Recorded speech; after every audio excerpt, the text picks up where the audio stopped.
open it up for the kids, and then we'll go back to you. Okay, So that great. we leave. Illinois State obviously played a terrific game. They did a really good job. Really well coached, tough, really tough offensively. They did a great job. They had a great identity. Stayed really simple, especially with 2 strikes, and really punished mistakes. Balls were left over the plate, and took advantage of some of our miscues defensively. Did a really good job. They outplayed us, and they were terrific. Okay, we're going to open up for the players, and then we'll go back to Coach for questions. No questions for the players? I guess for either one of you, their starter, just how difficult was he? Obviously, he was kind of mowing through guys early in the game.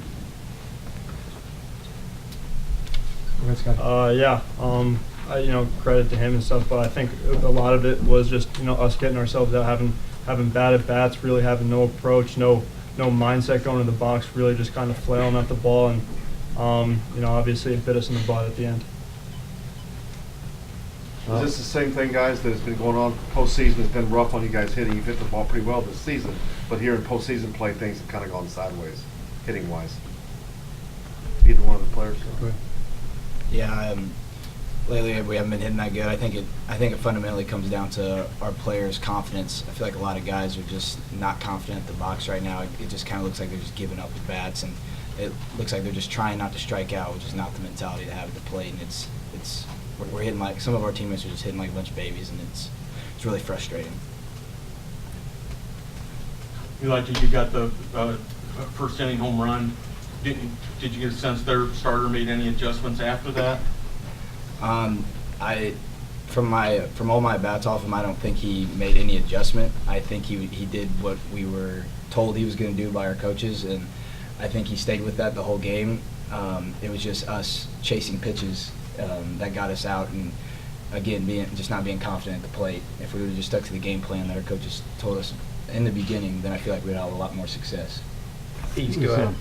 Was it chasing pitches the issues also at the end with Harvey?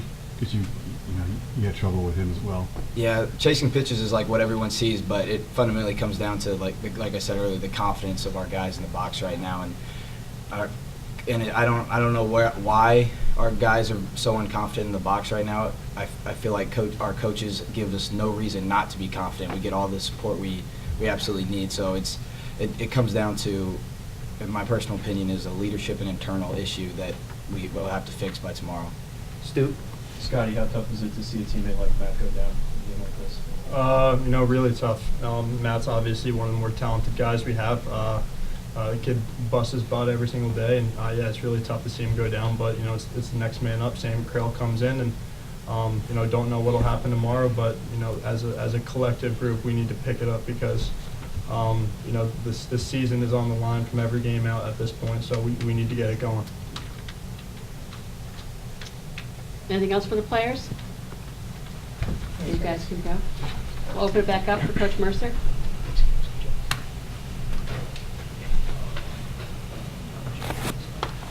Paulie had a tough go of it today. What was wrong there? Yeah, I thought his stuff was really good. His velocity was up, stuff was sharp. He was 90-92 for the better part of the first 2 innings, and he's just up over the plate. And Paulie's good when his stuff's able to work to the edges and work down and allow his sink to play and locating breaking balls. And it's emotion. You run hot and you run high, and you made mistakes over the plate. And against them, it's probably the best fastball hitting team we've played against all year. Them and Indiana State, which is in the same conference. So pitches are over the plate, and the stuff's not good enough. There's very few select guys that stuff's good enough to be able to leave over the middle of the plate, elevated, and not get touched up. They put balls in play, and they made us pay. And we didn't help them either. The emotions of the moment overcame us. And you look at, we have a ball in right field, bloop single, and we throw the ball to third base, allow the backside guy to advance. We've got on first and second. They don't get a sac bunt down, hit a fly ball to left center, and our center fielder throws a ball to third base. It's not even no prayer being out. Both guys advance. Next guy hits a one hopper to the shortstop, was double play ball. The inning would have been over, and they don't score 2 runs. So while Paulie wasn't crisp early, we didn't do a lot to help him keep double plays in order, which you have to do against a team like this. And then he settled down. He settled down, did a fine job. You look there 3 or 4 innings where he was able to get back to being himself, get the ball down, and keep it out of the middle, and they weren't able to do as much damage there. And it wasn't for a lack of stuff. His stuff was good, just a lack of execution. Zach. I guess talking about the at-bats, not just maybe the struggles early, but what wasn't taking in terms of guys trying to adjust as the game went on against Hedrick, in your mind? In my mind, it really comes down to I'm not sure if there's a better word for this, but we acted like we panicked for about 5 innings, and you have to be able to be emotionally stable in moments that are heightened. And maybe that's not the right word, but we did not. We tried to do way too much. We tried to take individual at bats in a very team-oriented game and tried to overwhelm the game individually, and that's just not how it works. You have to be able to work at bats together over the course of time. You have to be able to have a unified approach and a unified mindset to be able to attack a guy, especially a guy has good stuff. He had good stuff, and we're predominantly left-handed, so it's going to be a tougher matchup to begin with. I felt like the game plan going into it was on point. He did what we thought he was going to do, although he's a good arm, he had good stuff. And then you saw us be able to settle back down there about in the 5th, 6th inning, and we got control of our emotions and went together and had bases loaded in the 6th and then scored and then put together a good inning there in the 7th. But it's just too late. You have to be able to be emotionally stable and control what you can control from the beginning of the game, and certainly that rests on my shoulders, the inability for me to have them in a position mentally to be able to go out and do those things. The game's hard. I understand that. I played this game. All of our staff played this game. We played at a high level. I understand the difficulties of being able to manage big moments and situations that present themselves throughout the course of the game.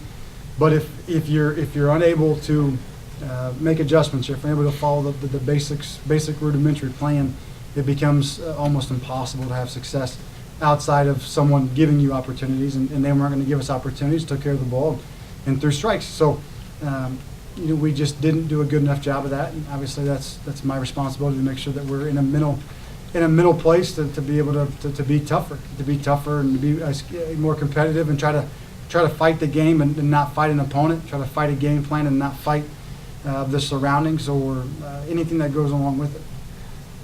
Coach, Jeremy Houston entered the game as a defensive sub, but he had a big at-bat late in the game. It was his 3rd at-bat since April 5th, but he manages to come through in the clutch for you guys. He keeps the rally going.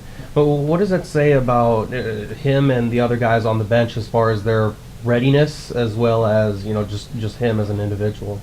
Well, we actually talked about Jeremy the last couple of days. He's worked tremendously hard. He's been such a great kid.